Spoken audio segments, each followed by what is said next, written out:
पायल भुलाइल बाकी झुमकाए रानी, बोलत ना बाड़ू का बा परेशानी। अरे बोला का बात बा?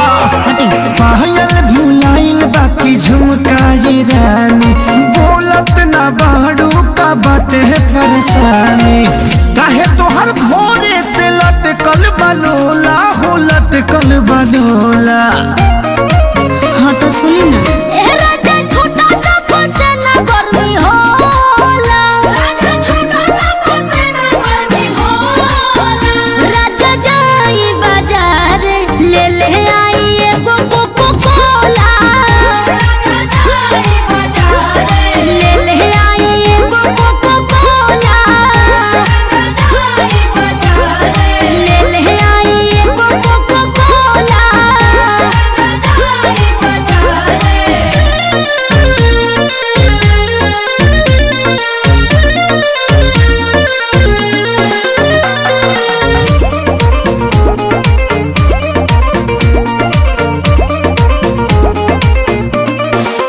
जवन जवन कहबू लइबो सजनिया, लहई पीला ग्लूकोच वाला पनिया।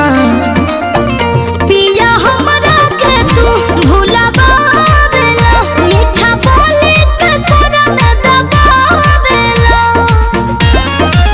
लहई बेटानी खाल हो जमोला हो, खाल हो जमोला। हाँ तो सुनी ना,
हम जाइब ये प्यारी, तोहरा के लाइब बनारस वाला साड़ी।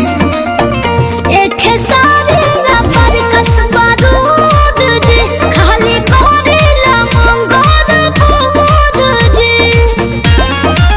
लागता कि काट के तू आइलू छवा कोला हो, आइलू छवा कोला। हाँ तो सुनी ना,